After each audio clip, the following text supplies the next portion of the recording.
0.4% corresponde, estas estadísticas es del programa PPI, corresponde al área de ciencias médicas, biológicas y del agro, un 27% a las ciencias físicas, químicas y matemáticas, un 20% a las ciencias sociales y un 18.6% a las ingenierías, tecnologías y ciencias de la tierra.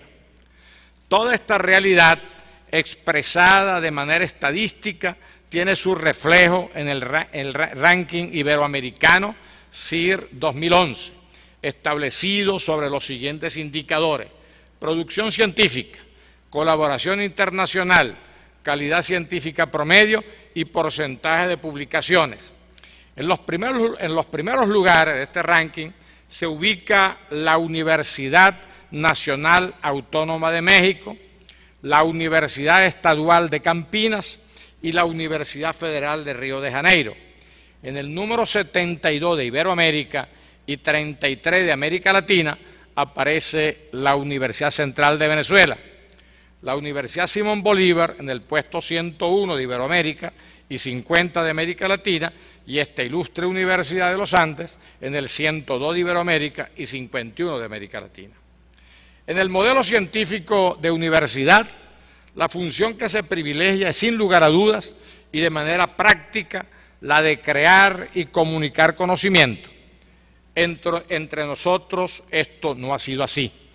La modernidad de la universidad venezolana y en general de nuestra educación se ubica a partir de 1936, por aquello que dijera el ilustre merideño Mariano Piconzala, que nuestro siglo XX comienza en 1936 a la muerte del dictador Juan Vicente Gómez en 1935.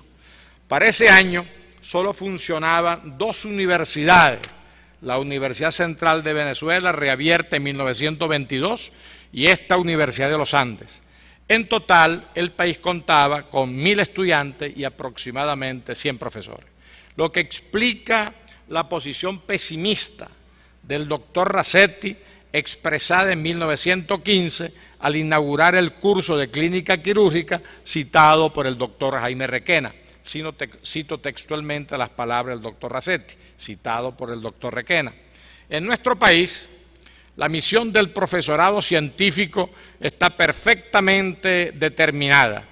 Nosotros no podemos ser maestros originales, fundadores de teorías científicas nuevas, porque nuestra instrucción se ha desarrollado en un medio pobre, desprovisto de los recursos que la riqueza y la tradición han acumulado en los centros intelectuales de Europa, genitores del arte y de la ciencia.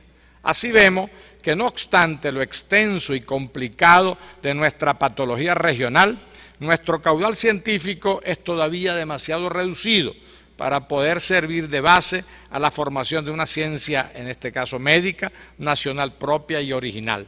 Tenemos, pues, necesariamente que limitarnos a repetir lo que los grandes maestros enseñan, procurando explicar a nuestros discípulos la ciencia tal como sale formada de las mejores escuelas extranjeras. Nuestra libertad se reduce a escoger lo que consideramos mejor según nuestro criterio personal para interpretar los hechos a la luz de las doctrinas consagradas por el éxito y demostrada por la experiencia. Fin de la cita. Este pesimismo explicable del eminente doctor Rasetti, afortunadamente hoy no es totalmente cierto, porque algo se ha avanzado en el desarrollo de un pensamiento científico nacional y particularmente en el área de las ciencias médicas, aunque lamentablemente no ha sido el deseable, a pesar de las oportunidades y recursos que se han tenido. Extremando, y pido disculpas, extremando mi provocación, diría que en lo fundamental el doctor Rasetti sigue teniendo en parte razón, especialmente en ciertas áreas del conocimiento. Si vinculamos, como debe ser, el desarrollo científico con la educación, esta comienza su expansión democrática y democratizadora a partir de 1958, y así observamos como de manera continua, a veces o la mayoría de las veces, en función de políticas aluvionales e improvisadas, La educación y la universidad se convierten y constituyen en el principal soporte de nuestra evolución social y desarrollo económico. Así entonces se logra reducir en medio siglo aproximadamente el analfabetismo.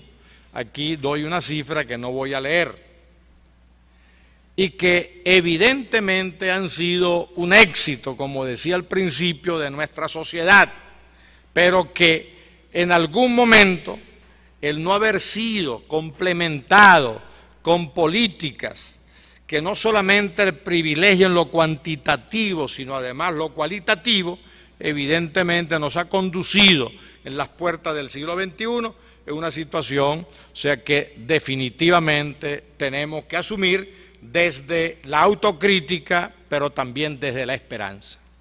En este proceso de medio siglo largo de crecimiento cuantitativo-cualitativo, de acuerdo al llamado evolucionismo orgánico que postula la fórmula a la calidad por la cantidad, Venezuela ha progresado en todo sentido y en materia científica y técnica, especialmente a nivel institucional, también lo hemos hecho.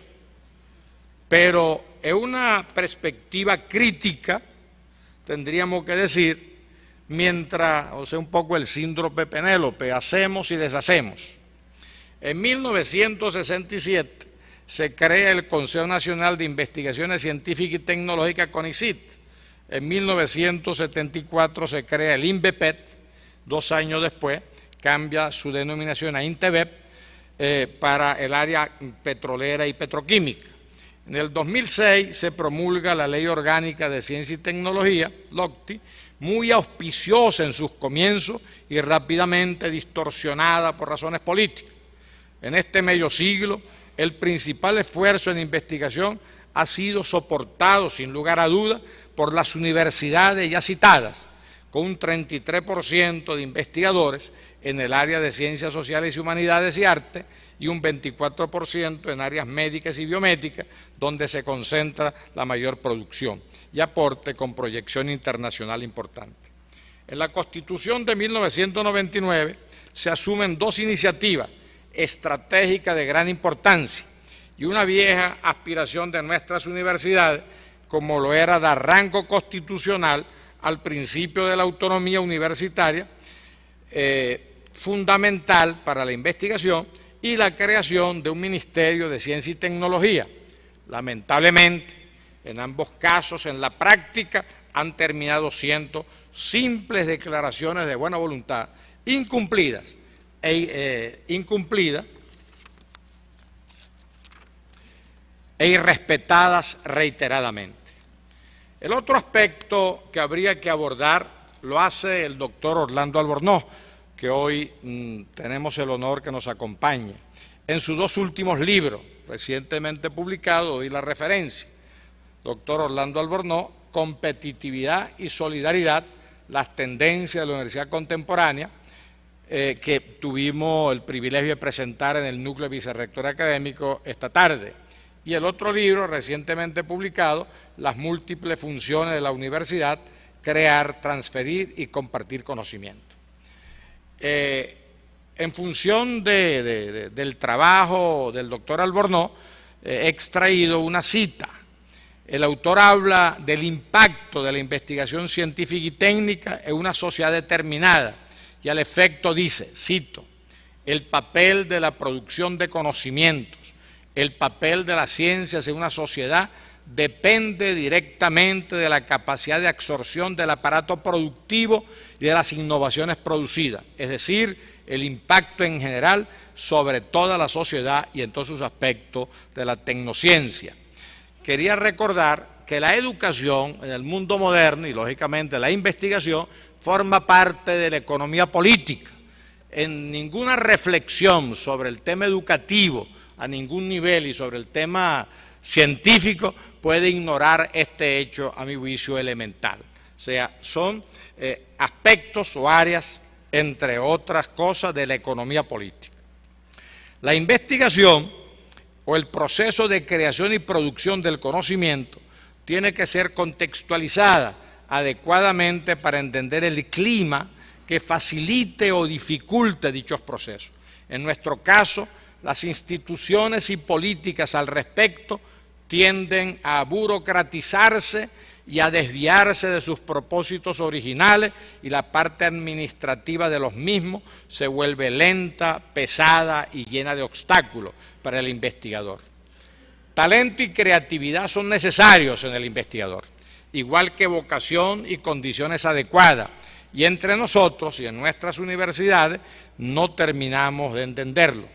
En este sentido, creo útil esta definición de vocación, profesión, que hace el autor Jacques Derrida: profesar un conocimiento con maestría. El investigador nace y se hace, y es por ello que toda política de promoción de la investigación y la innovación debe partir siempre del investigador, promoviendo los estímulos y facilidades correspondientes. El clima de libertad, autonomía y cambio es fundamental para propiciar la vocación permanente y el cumplimiento de los fines teleológicos de la universidad, que no son otros que la propia libertad, la búsqueda de la verdad y la dignificación permanente de los seres humanos. Esta universidad esencial, si así puede decirse, en el 2088 cumple su primer milenio. En el tiempo largo de 10 siglos, la universidad de origen europeo se globaliza, se masifica y se hace una y diversa. De la universidad a la multiversidad, en la cual durante cada época se plantean sus propios retos y desafíos de orden histórico y sociocultural, así como académicos, administrativos y tecnocientíficos. El llamado modelo profesionalizante, así como el científico, que gira en torno a la investigación, no agota la misión de la universidad, y no es ya suficiente para definir el modelo universitario, ya que en el inevitable y necesario crecimiento cuantitativo de la matrícula estudiantil y del número de profesores, es necesario adecuar, todas estas responsabilidades en función de la identidad que cada universidad, en términos de política académica, decida privilegiar. La educación superior en el siglo XX dejó de ser una educación, afortunadamente, de minorías y de élites, y se masifica multiplicando las oportunidades para millones de personas y asumiendo el desafío de cómo conciliar cantidad con calidad.